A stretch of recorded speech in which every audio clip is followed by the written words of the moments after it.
নমস্কার, আমি রানা সরকার ফিরে এলাম লার্ন উইথ শিক্ষায়তন চ্যানেল নিয়ে।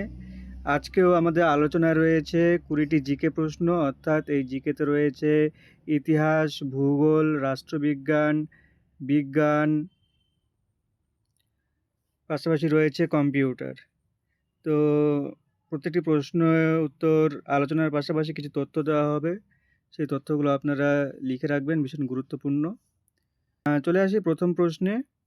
প্রথম প্রশ্নটি রয়েছে, ভারতের সংবিধানে কততম সংশোধনের মাধ্যমে পঞ্চায়েত ব্যবস্থা সাংবিধানিক মর্যাদা পায়?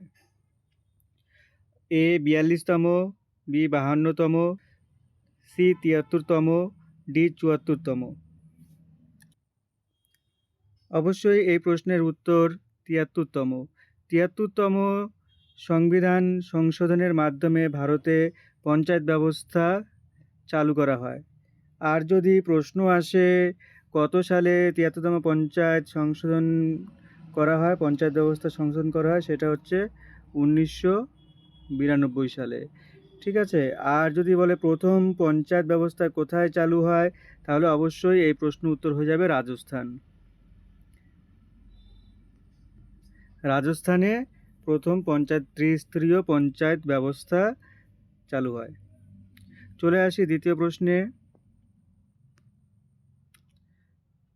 ভারতের জাতীয় সঙ্গীত কে রচনা করেন?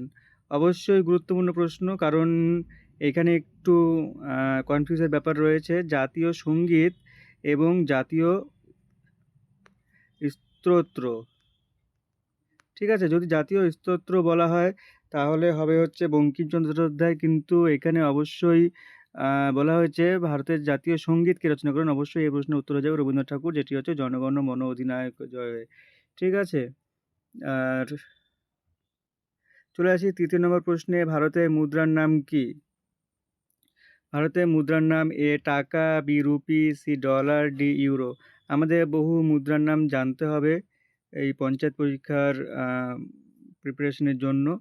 প্রত্যেকটা দেশেরই, যেগুলো শ্রীলঙ্কা, ইউরোপের বিভিন্ন যে কান্ট্রিগুলো রয়েছে তাদের মুদ্রার নাম জানতে হবে, রাশিয়ার নাম জানতে হবে। ঠিক আছে। তো ভারতের মুদ্রার নাম হচ্ছে রুপি।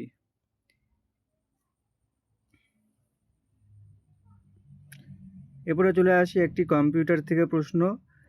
কম্পিউটারের সিপিইউ এর পূর্ণ রূপ কি? অপশন এতে রয়েছে central process unit, B central processing unit, C computer processing unit, D control process unit. অবশ্যই এই প্রশ্নের উত্তর হয়ে যাবে বি সেন্ট্রাল প্রসেসিং ইউনিট।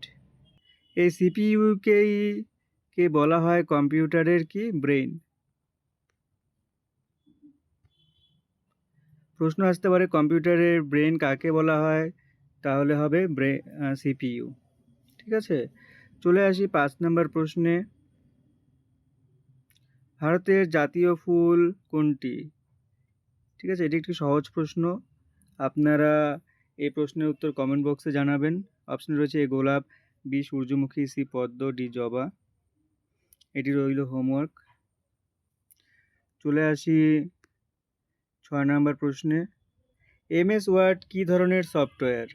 এ spreadsheet, B word processing, C browser, D antivirus. যারা একটু কম্পিউটার ব্যবহার করে অবশ্যই তারা জানে এমএস ওয়ার্ড হচ্ছে একটি ওয়ার্ড প্রসেসিং সফটওয়্যার। চলে আসি ৭ নম্বর প্রশ্নে। ভারতের সংবিধান কার্যকর হয় কবে? অবশ্যই একটি গুরুত্বপূর্ণ প্রশ্ন। ১৫ই আগস্ট ১৯৪৭, বি ২৬শে জানুয়ারি ১৯৫০, সি ২৬শে নভেম্বর ১৯৪৯, ডি ২ অক্টোবর ১৯৫০। ঠিক আছে। তো এখানে কার্যকরের কথা বলা হয়েছে। তো ভারতীয় সংবিধান গৃহীত হয় হচ্ছে ১৯৪৯ সালে, আর কার্যকর হয় হচ্ছে ২৬শে জানুয়ারি ১৯৫০। তাই এই দিনটিতে কি প্রজাতন্ত্র দিবস হিসেবে পালন করা হয়, অর্থাৎ রিপাবলিক ডে। ঠিক আছে, ২৬শে জানুয়ারি। চলে আসি আজকে ৮ নম্বর প্রশ্নে। র্যাম, এটাও একটি কম্পিউটার থেকে প্রশ্ন। র্যাম কি? স্থায়ী মেমোরি, অস্থায়ী মেমোরি, হার্ড ডিস্ক, প্রসেসর। অবশ্যই এই প্রশ্নের উত্তর হয়ে যাবে অস্থায়ী মেমোরি। ঠিক আছে। আর যদি র্যামের ফুল ফর্ম আসে তাহলে অবশ্যই এর প্রশ্নের উত্তর হয়ে যাবে র্যান্ডম অ্যাক্সেস মেমোরি। চলে আসি 9 নম্বর প্রশ্নে। ভারতের সংবিধানে ৭৩তম সংশোধনী কোন বিষয়ের সঙ্গে সম্পর্কিত? অবশ্যই একটু আগে আমরা যে প্রথম প্রশ্নটা আলোচনা করলাম সেখানে ছিল পঞ্চায়েতি ব্যবস্থা কততম সংশোধনের মাধ্যমে হয়, আর এখানে এই প্রশ্নটা একটু ঘুরিয়ে আছে। তো ভারতের ৭৩তম সংশোধনী কোন বিষয়ের সঙ্গে সম্পর্কিত? তো অপশনে আর যাচ্ছি না, সরাসরি উত্তর চলে যাচ্ছি। অবশ্যই এটা হয়ে যাবে পঞ্চায়েত রাজ ব্যবস্থা, যা 1992 সালে হয়েছিল। চলে আসি 10 নম্বর প্রশ্নে। পশ্চিমবঙ্গের সর্বাধিক বৃষ্টিপাত কোথায় হয়? A Darjeeling, B Purulia, C Alipurduar, D Malda. অবশ্যই এই প্রশ্নের উত্তর হয়ে যাবে আলিপুরদুয়ার। এটি বক্সা অঞ্চলে প্রচুর পরিমাণে বৃষ্টিপাত হয়, তো এই প্রশ্নের উত্তর হয়ে যাবে আলিপুরদুয়ার। 13 নম্বর প্রশ্নে, ভারতের প্রথম রাষ্ট্রপতি কে ছিলেন? আমাদের সব কিছু প্রথম একটু ভালো করে পড়তে হবে। প্রথম রাষ্ট্রপতি, প্রথম প্রধানমন্ত্রী, প্রথম উপরাষ্ট্রপতি, প্রথম মুখ্যমন্ত্রী, এগুলো একটু জানতে হবে। তো এই প্রথম রাষ্ট্রপতি কে ছিলেন? প্রথম রাষ্ট্রপতি অবশ্যই ডক্টর রাজেন্দ্র প্রসাদ। অনেকে ভুল করে হয়তো জওহরলাল নেহেরু দিয়ে আসতে পারেন, কিন্তু ডক্টর রাজেন্দ্র প্রসাদ প্রথম রাষ্ট্রপতি। চলে আসি 12 নম্বর প্রশ্নে। ভারতের জাতীয় পতাকায় যে অশোক চক্রটি রয়েছে, সেই অশোক চক্রে কয়টি দণ্ড রয়েছে? এটি একটি ভীষণ গুরুত্বপূর্ণ প্রশ্ন। এই প্রশ্নের উত্তর আপনারা কমেন্ট বক্সে জানাবেন। এটি আপনাদের জন্য রইল হোমওয়ার্ক। চলে আসি 13 নম্বর প্রশ্নে। ভারতের জাতীয় সঙ্গীত, এই যে আমি একটি প্রশ্ন একটু আগেই করেছিলাম যে জাতীয় সঙ্গীত আর জাতীয় স্তোত্র হলে কি বলেছিলাম? বন্দে মাতরম হবে। অবশ্যই এখানে আছে কি? জনগণমন। তো এটা জাতীয় সঙ্গীত। তো প্রথম কোথায় গাওয়া হয়? প্রথম গাওয়া হয় অবশ্যই এটি হবে কলকাতায়, ঠিক আছে। আর প্রথম যদিও আসে প্রথম জাতীয় স্তোত্র বন্দে মাতরম কোথায় গাওয়া হয়? সেটাও কলকাতায় গাওয়া হয়, ঠিক আছে। তবে অবশ্য সেটি 1896 সালে কংগ্রেসের অধিবেশনে গাওয়া হয়, ঠিক আছে। আর কলকাতায় গাওয়া হয়, সেটিও কংগ্রেসের অধিবেশন ছিল, সেটি হচ্ছে 1911 সালে। ভারতীয় জাতীয় জলজ প্রাণী, অবশ্যই একটি গুরুত্বপূর্ণ প্রশ্ন। এ কুমির, বি গঙ্গা শুশুক, সি তিমি, ডি হাঙ্গর। এই প্রশ্নের উত্তর হয়ে যাবে গঙ্গার শুশুক। চলে আসি 15 নম্বর প্রশ্নে। ভারতীয় সংবিধানের জনক হিসাবে কাকে বলা হয়? A Mahatma Gandhi, B doctor B R Ambedkar, C Jawaharlal Nehru, D Sardar Patel. অবশ্যই এই প্রশ্নের উত্তর হয়ে যাবে ডক্টর বি আর আম্বেদকর, যার প্রতিনিধিত্বে এই সংবিধানটি রচনা হয়েছিল, আর তিনি ছিলেন এই কমিটির সভাপতি, সংবিধান প্রণয়ন কমিটির সভাপতি। 16 নম্বর প্রশ্নে চলে আসি। ভারতের প্রথম মহিলা প্রধানমন্ত্রী, তো আমি একটু আগে বলেছিলাম যে প্রথম রাষ্ট্রপতি কে ছিলেন, এখন হচ্ছে প্রথম মহিলা প্রধানমন্ত্রী কে ছিলেন, সেটি অবশ্যই হয়ে যাবে ইন্দিরা গান্ধী। আর প্রতিভা পাটিল ছিলেন হচ্ছে প্রথম মহিলা রাষ্ট্রপতি, ঠিক আছে। চলে আসি 17 নম্বর প্রশ্নে। এক্স রশ্মি একটি বিজ্ঞান থেকে প্রশ্ন। এক্স রশ্মি কে আবিষ্কার করেন? অবশ্যই এই প্রশ্নের উত্তর হয়ে যাবে রন্টোজেন। রন্টোজেন হচ্ছেন এমন একজন বিজ্ঞানী যিনি পদার্থবিজ্ঞানে প্রথম নোবেল পুরস্কার পেয়েছিলেন, ঠিক আছে। জার্মানি তিনি ছিলেন। এই যে 1901 সালে তিনি প্রথম পদার্থবিজ্ঞানে প্রথম নোবেল পুরস্কার লাভ করেন, ঠিক আছে। চলে আসি 18 নম্বর প্রশ্নে।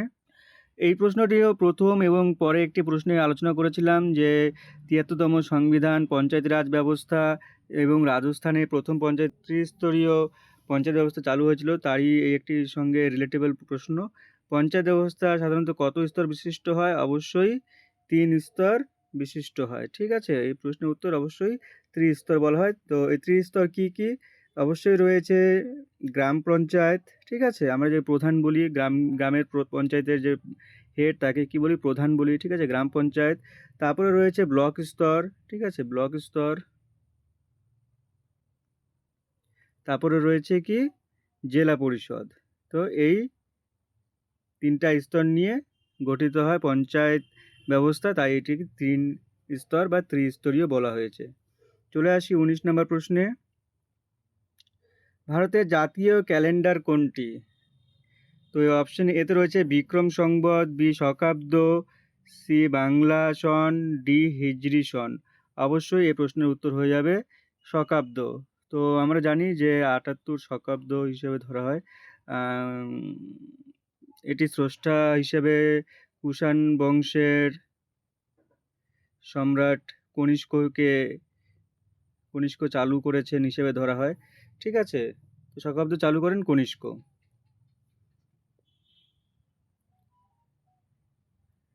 চলে আসি, ইবন বতুতা কোন দেশ থেকে এসেছিলেন? এটি ইতিহাস থেকে গুরুত্বপূর্ণ প্রশ্ন। ইবন বতুতা একজন কি বলবো পর্যটক ছিলেন। তিনি এসেছিলেন A Portugal, B Greece, C Morocco, D Arab. তো তিনি অবশ্যই এসেছিলেন কোথা থেকে? মরক্কো। এটি একটি উত্তর আফ্রিকার দেশ। ঠিক আছে, তিনি এসেছিলেন, দেখুন আপনারা, তিনি এসেছিলেন হচ্ছে মোহাম্মদ বিন তুগলক। মোহাম্মদ বিন তুগলকের সময় 1333 সালে। এই বিখ্যাত পরিব্রাজক ও পর্যটক ইবন বতুতা উত্তর আফ্রিকার দেশ মরক্কো থেকে ভারতে আসেন। তিনি 1333 সালে মোহাম্মদ বিন তুগলক, এই যে 1333 সালে মোহাম্মদ বিন তুগলক শাসন আমলে ভারতে প্রবেশ করেন। ঠিক আছে, তো আজকে আমাদের এই 20টি প্রশ্ন, এই 20টি প্রশ্ন আপনাদের কেমন লাগলো অবশ্যই আপনারা জানাবেন। আর যেগুলো হোমওয়ার্ক দিলাম সেই হোমওয়ার্কগুলো আপনারা অবশ্যই কমেন্ট বক্সে জানাবেন। লাইক কমেন্ট জানিয়ে অবশ্যই লার্ন উইথ শিক্ষায়তন চ্যানেলটির সঙ্গে থাকবেন এবং বন্ধুদের সাথে চ্যানেলটি শেয়ার করে দেবেন। ধন্যবাদ।